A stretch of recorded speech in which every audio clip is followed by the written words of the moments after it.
कल अपन एशिया की जलवायु के बारे में आपको बता रहे थे और उसमें बताया था अपन को कि एशिया की जलवायु को कौन कौन से कारक प्रभावित करते हैं, जिनमें अपन बताए थे कि एशिया महाद्वीप की विशालता, एशिया महाद्वीप के मध्यवर्ती भाग में उठी हुई पर्वत श्रेणियाँ, ये दो चीज़ें एशिया की जलवायु को सबसे ज़्यादा रूप से प्रभावित करती है तथा एशिया की जलवायु का अध्ययन करते समय अपन को एशिया की ग्रीष्म ऋतु तथा एशिया की शीत ऋतु के बारे में अपन को जानकारी प्राप्त करना बहुत ही आवश्यक था, जो अपन ने कल इनके बारे में कि एशिया महाद्वीप की विशालता वहाँ की जलवायु को कैसे प्रभावित करती है, एशिया महाद्वीप के मध्यवर्ती भाग में ऊपर उठी हुई पर्वत श्रेणियाँ इसके जलवायु को किस तरह से प्रभावित करती है, तथा एशिया की ग्रीष्म ऋतु तथा एशिया की शीत ऋतु के बारे में कल अपन ने विस्तृत अध्ययन किया।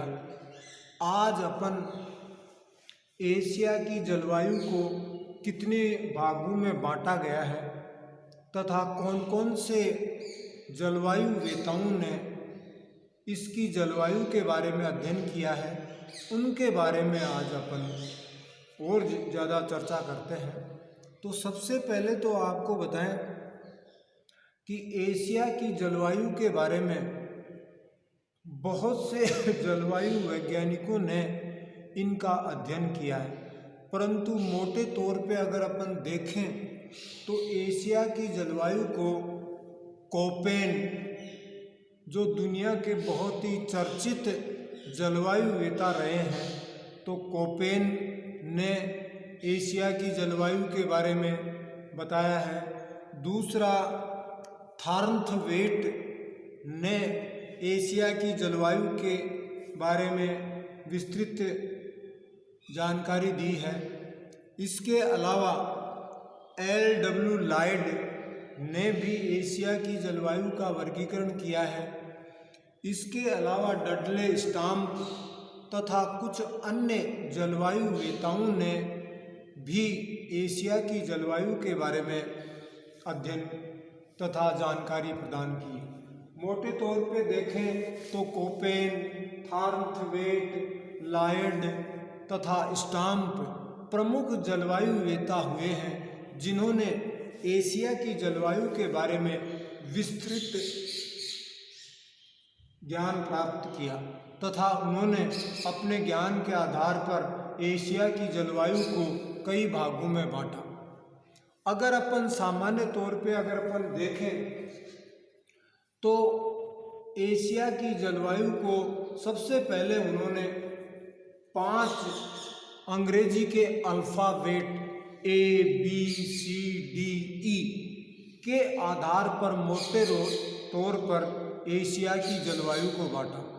उन्होंने बताया कि ए जलवायु का मतलब है कि उष्ण और आर्द्र जलवायु, ऐसा जलवायु प्रदेश जहाँ पे अत्यधिक मात्रा में साल भर गर्मी पड़ती है और साल भरी वर्षा होती है, ऐसी जलवायु को ए जलवायु प्रदेश का नाम दिया गया है और उसे उष्ण और आर्द्र जलवायु प्रदेश भी कहा गया।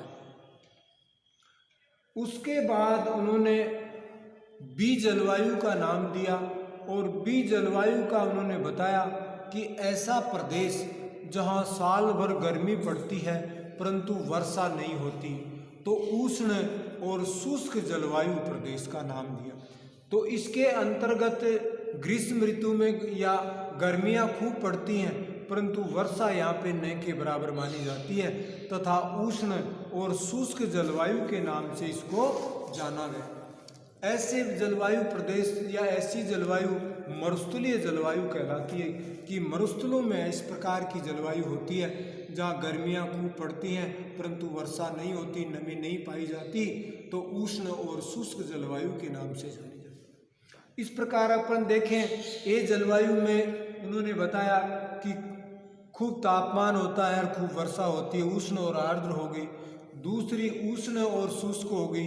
तीसरी उन्होंने बताया सी जलवायु, तो उष्ण शीतोष्ण आर्द्र की ऐसी जलवायु जहाँ गर्मियाँ औसत से गर्मी की ऋतु लंबी होती है तथा उष्ण शीतोष्ण सर्दी की ऋतु भी होती है, परंतु सर्दी की बजाय गर्मी की ऋतु ज़्यादा होती है तथा वो भी आर्द्र रूप में ज़्यादा पाई जाती है कि जहाँ पे साल में लगभग 7-8 महीने गर्मी पड़ती हो, 3-4 महीने सर्दी पड़ती हो और बरसात भी ठीक होती हो, तो ऐसी जलवायु का नाम उसने सी जलवायु और उसने उष्ण शीतोष्ण आर्द्र जलवायु का नाम दिया।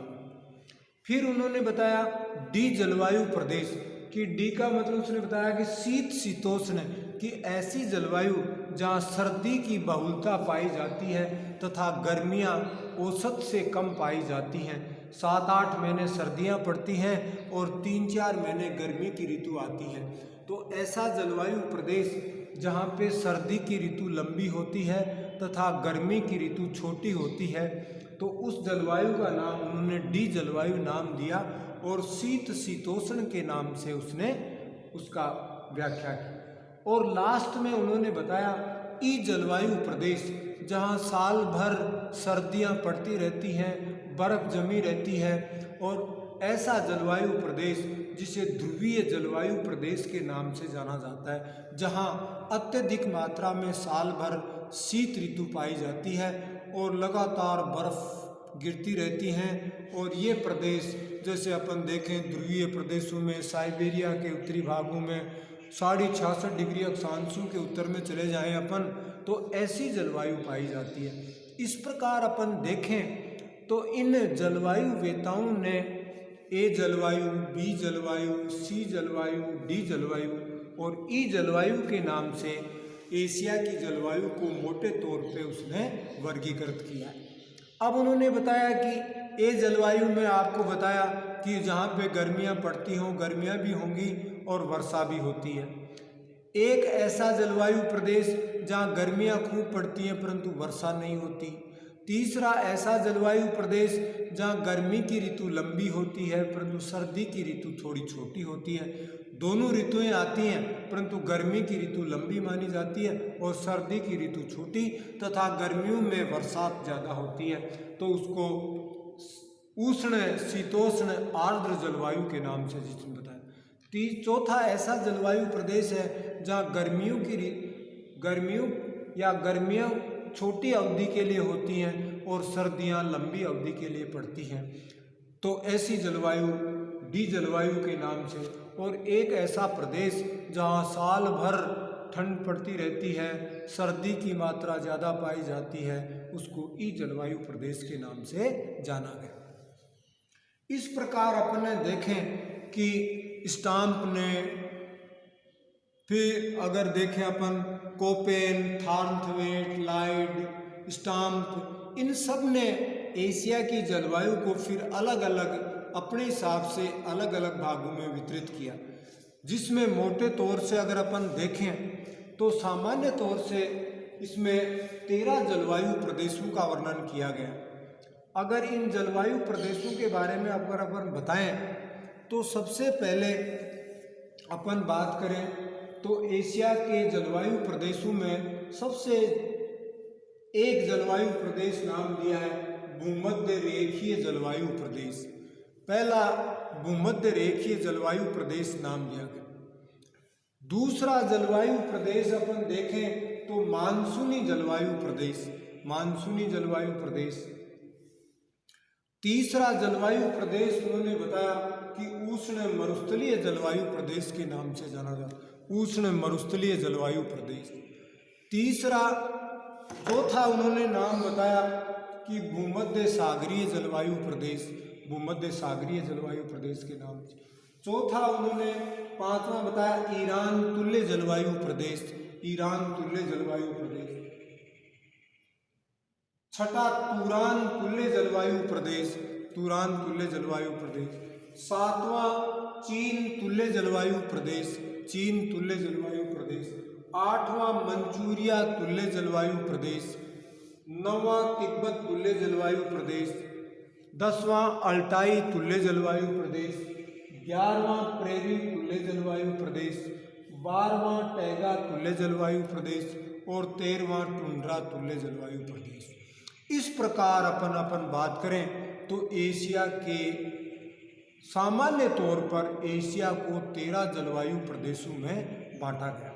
ये 13 जलवायु प्रदेश अलग अलग एरिया में अलग अलग प्रकार की जलवायु को प्रदर्शित करते हैं। अब आपको पहले भी बताया था कि इन जलवायु वेताओं ने अपने अपने हिसाब से अलग अलग प्रकार की जलवायु के बारे में बताया था और ये 13 जलवायु प्रदेश एशिया की जलवायु को सबसे महत्वपूर्ण स्थान रखते हैं। आपको पहले भी हमने बताया कि एशिया की जलवायु को मुख्य रूप से कौन कौन से जलवायु वेताओं ने इनके बारे में अध्ययन किया और इस प्रकार अपन देखें तो एशिया की जलवायु को 13 जलवायु प्रदेशों में बांटा गया। अब ये जलवायु प्रदेश जैसे पहला जलवायु प्रदेश, दूसरा जलवायु प्रदेश, तीसरा जलवायु प्रदेश, चौथा जलवायु प्रदेश के बारे में अपन यूँ देखें तो चौथा जलवायु प्रदेश है भूमध्य सागरीय जलवायु प्रदेश, ये चौथा जलवायु प्रदेश है। 5वां जलवायु प्रदेश, छठा 7वें नंबर का 8वां जलवायु प्रदेश, 9वां 10वां 11वां 12वां और 13। इस प्रकार एशिया की जलवायु को 13 जलवायु प्रदेशों में बांटा गया। अगर ऐसा कोई चीज़ है तो अपन को मैप बना के एशिया के इन जलवायु प्रदेशों को 13 विभागों में विभक्त करना है। तो आपको ये ध्यान रखना है कि पहले एशिया का मानचित्र बनाओगे। एशिया के मानचित्र के बनाने के बाद आपको अलग अलग जलवायु वेताओं के बारे में आपको सामान्य जानकारी देना है। उन्होंने मोटे तौर पर कौन कौन से जलवायु प्रदेश बताए, फिर उसके बाद में उन्होंने सामान्य तौर पर एशिया को कितने जलवायु प्रदेशों में बांटा गया, ये मानचित्र के द्वारा आपको प्रदर्शित करना है। बहुत बहुत धन्यवाद। Thank you.